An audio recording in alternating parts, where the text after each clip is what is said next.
Hello everyone, welcome to my channel. I am Srishti Tyagi और आज मैं आप सभी के लिए लेके आई हूँ क्लास 10th के केमिस्ट्री के नोट्स, जो कि हमारा चैप्टर नंबर 4 है बुक के अकॉर्डिंग। इसका नाम है हमारा कार्बन एवं उसके यौगिक। तो इस चैप्टर में हम आपको नोट्स प्रोवाइड करा रहे हैं इस चैप्टर के, और थोड़ा सा उन नोट्स के थ्रू चैप्टर को समझाते हुए भी चलेंगे। तो चलिए, सबसे पहले हम इसमें क्या पढ़ने वाले हैं, कार्बन और उसके यौगिकों के बारे में। तो हम सबसे पहले ये देखते हैं कि कार्बन क्या होता है। कार्बन एक धातु है, अधातु है, जिसको C से दर्शाया जाता है। यह हर जगह पाया जाने वाला तत्व है। कहने का क्या मतलब है, जो कार्बन है वो एक अधातु है, हमारा नॉन मेटल है, और जिसको हमने C से रिप्रेजेंट किया है, C से दर्शाते हैं। अगर हमें कार्बन लिखना है तो हम खाली C भी लिख सकते हैं। और ये जो है कार्बन, ये हर जगह पर पाया जाता है।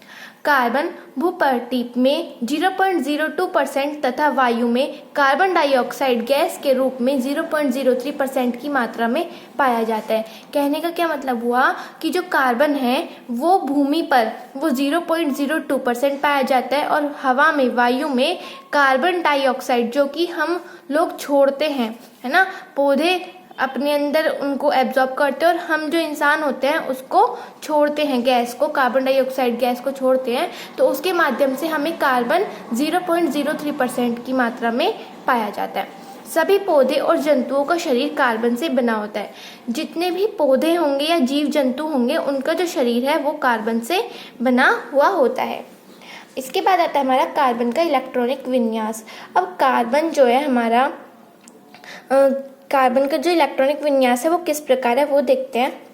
कार्बन का जो हमारा एटॉमिक नंबर होता है वो होता है 6। तो कार्बन के पास 6 इलेक्ट्रॉनिक विन्यास पाए जाते हैं। अब वो कैसे, बाहरी शेल में तो होंगे हमारे 2 और अंदरूनी शेल में होंगे हमारे 4। अब वो किस प्रकार होंगे वो ये देखिए। हमारे पास जो कार्बन होता है, कार्बन के टोटल कितने इलेक्ट्रॉन्स हो गए, 6 इलेक्ट्रॉन्स हो गए। अब 6 इलेक्ट्रॉन्स को हम किस तरीके से बांटेंगे, वो हम बांटेंगे के जो ऑर्बिटल होता है उसके अंदर 2 और L ऑर्बिटल के अंदर 4। अब आप लोग सोचोगे कि K ऑर्बिटल क्या होता है और L ऑर्बिटल क्या होता है, तो हम इस चैप्टर में आगे पढ़ेंगे कि K ऑर्बिटल क्या होता है और L ऑर्बिटल क्या होता है। फिलहाल बस इस तरीके से समझ लीजिए कि कार्बन के पास टोटल इलेक्ट्रॉन होते हैं 6, और 6 इलेक्ट्रॉन्स को हम इलेक्ट्रॉनिक विन्यास के थ्रू कैसे समझा सकते हैं, तो 2 और 4 के उसमें हम इसको रिप्रेजेंट कर सकते हैं। इसके बाद आता है कार्बन की संयोजकता। कार्बन की संयोजकता 4 है। अब वो 4 कैसे है, जैसे आपने अभी यहाँ पे पढ़ा कि कार्बन का इलेक्ट्रॉनिक विन्यास 2 तरीके में होगा, 2 और 4 के रूप में। तो कार्बन की संयोजकता कितनी होगी हमारी, 4 होगी। कार्बन की संयोजकता 4 है। यह एक साथ 4 आबंध बना सकता है। आबंध मतलब बॉन्ड, मतलब कार्बन के साथ कितने और धातु या अधातु जुड़ सकते हैं, वो है हमारे 4 आबंध बनाने से इसके कोश में 8 इलेक्ट्रॉन हो जाते हैं। अब वो किस तरीके से होंगे वो हम आपको आगे बताएंगे। इससे पहले आप बस इतना याद रखिए कि कार्बन जो है वो एक अधातु है, मतलब नॉन मेटल है। इसको हमने C से रिप्रेजेंट किया है। ये हर जगह पाया जाता है, वायु में भी और भूमि पे भी। और इसका जो इलेक्ट्रॉनिक विन्यास होगा वो 2 और 4 के उसमें होगा, रूप में होगा। इसको हम ऐसे भी लिख सकते हैं। कार्बन की संयोजकता कितनी हो गई हमारी, 4, क्योंकि बाहरी शेल में हमारे कितने इलेक्ट्रॉन होते हैं, 4 इलेक्ट्रॉन होते हैं।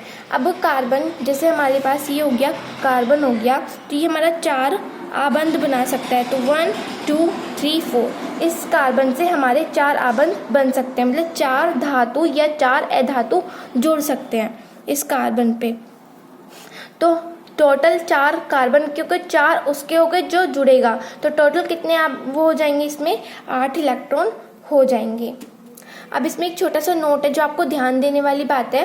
कार्बन जो है वो 4 इलेक्ट्रॉन छोड़कर C+4 मतलब कि 4 इलेक्ट्रॉन देकर, +4 का मतलब होता है देना। वैसे तो प्लस का मतलब होता है ऐड होना, कोई चीज़ हम ले रहे हैं और वो जुड़ जाती है, लेकिन यहाँ पे आपके रासायनिक विज्ञान में ऐसा नहीं होता है। अगर यहाँ पे +4 आ रहा है तो इसका मतलब उस धातु या उस अधातु ने उतने इलेक्ट्रॉन्स दिए हैं।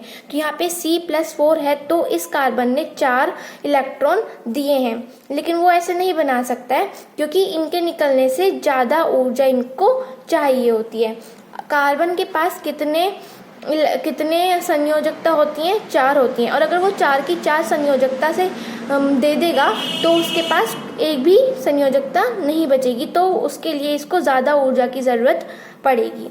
इसी तरीके से अगर 4 इलेक्ट्रॉन ये ले लेता है ना, तो यहाँ पे C-4 होगा, तो ये उसमें भी नहीं कर सकते क्योंकि इसका आकार जो है वो इतना छोटा हो जाता है, तो ये और इलेक्ट्रॉन धारण नहीं कर पाता है। ये सारी बातें आपको और ज़्यादा क्लियर तब होंगी जब हम आगे का चैप्टर इसमें पढ़ेंगे। बस इतना ध्यान रखिए कि कार्बन की संयोजकता 4 होती है। कहने का क्या मतलब हुआ, कार्बन से 4 धातु या अधातु जुड़ सकते हैं। इसके बाद आती है अपरूपता। अपरूपता मतलब वो दिखने में सेम होगा लेकिन उसका जो अंदरूनी स्ट्रक्चर होगा वो डिफरेंट होगा। कैसे, किसी पदार्थ के विभिन्न रूपों के रासायनिक गुणों का समान होना तथा भौतिक गुणों का अलग होना अपरूपता कहलाता है। कहने का क्या मतलब है, कोई भी चीज़ जिसके रासायनिक गुण तो सेम होंगे लेकिन उसका भौतिक गुण जो होगा वो डिफरेंट होगा, वो अलग अलग होगा। तो वो अलग अलग मतलब दिखने में तो सेम होगा लेकिन उसके जो अंदरूनी कार्य होगा वो अलग होगा। अब जैसे कार्बन के अपरूप देखते हैं। कार्बन के हमारे 2 अपरूप होते हैं, एक है हमारा डायमंड और दूसरा हमारा ग्रेफाइट। सभी बच्चों को पता होगा कि डायमंड क्या होता है और ग्रेफाइट क्या होता है। अब हम देख लेते हैं, पढ़ लेते हैं कि डायमंड और ग्रेफाइट में क्या क्या अंतर है। डायमंड कठोर होता है और ग्रेफाइट मुलायम होता है। सबसे पहले तो ये देखिए कि ग्रेफाइट कहाँ पाया जाता है। इस तरीके समझिए, जो आप लोगों की पेंसिल बनी हुई होती है वो ग्रेफाइट की बनी हुई होती है, तो वो कैसी होती है, मुलायम होती है। और डायमंड कैसा होता है, कठोर होता है। दूसरा, डायमंड चमकीला होता है जिससे हम ज्वेलरी वगैरह में भी यूज़ करते हैं, इसको सुंदर लगता है। ग्रेफाइट चमकीला नहीं होता है। डायमंड पारदर्शी होता है। जिन जिन लोगों ने डायमंड, वैसे सभी ने देखे होंगे, लेकिन जो डायमंड होता है वो पारदर्शी होता है और ग्रेफाइट जो होता है वो अपारदर्शी होता है। सभी बच्चे अपनी पेंसिल वगैरह यूज़ करते हैं डेली, तो उसमें आप चेक कर सकते हो। डायमंड विद्युत तथा ऊष्म का कुचालक होता है।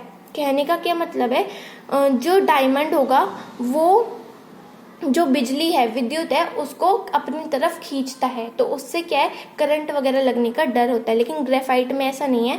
ग्रेफाइट विद्युत तथा ऊष्मा का सुचालक होता है। डायमंड आभूषण बनाने तथा चट्टान काटने के औजार बनाने के काम आता है। जो डायमंड है वो या तो आभूषणों में यूज़ होता है या फिर चट्टान वगैरह काटने के भी काम आता है। चट्टान काटने के लिए जो औजार बनते हैं उन्हें बनाने के लिए भी काम आता है। तो डायमंड इतना कठोर होता है, जैसे आपने भी यहाँ पे पढ़ा कि डायमंड कठोर होता है, वो इतना कठोर होता है कि वो किसी चट्टान को भी काट सकता है। ग्रेफाइट पेंसिल बनाने के काम आता है, मतलब वो बहुत ही ज़्यादा मुलायम होता है, सॉफ्ट होता है।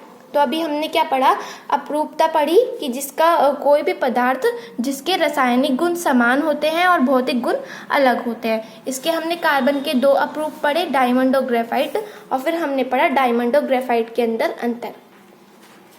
इसके बाद आता है हमारे हाइड्रोकार्बन। अभी हाइड्रोकार्बन क्या है, हाइड्रो मतलब हाइड्रोजन और कार्बन मतलब कार्बन, तो आपको पता ही है। हाइड्रोकार्बन क्या होंगे आप खुद ही नाम से ही पहचानिए। हाइड्रो मतलब हाइड्रोजन और कार्बन मतलब कार्बन। तो हाइड्रोजन और कार्बन को मिला के जो एक नया पदार्थ बन रहा है उसे हम क्या कहेंगे, हाइड्रोकार्बन कहेंगे। वे पदार्थ जो हाइड्रोजन और कार्बन से मिलकर बने होते हैं उन्हें हाइड्रोकार्बन कहते हैं। अब इसके एग्जाम्पल क्या होंगे, CH4, C2H10 आदि। तो यहाँ पे क्या होगा, जो हमारा CH4 है, C मतलब कार्बन, H मतलब हाइड्रोजन, कार्बन और हाइड्रोजन के 4 बॉन्ड मिलके हमारा क्या बना रहे हैं, हाइड्रोकार्बन। इसी तरीके से C2H10। हाइड्रोकार्बन के 2 प्रकार होते हैं, संतृप्त हाइड्रोकार्बन तथा असंतृप्त हाइड्रोकार्बन।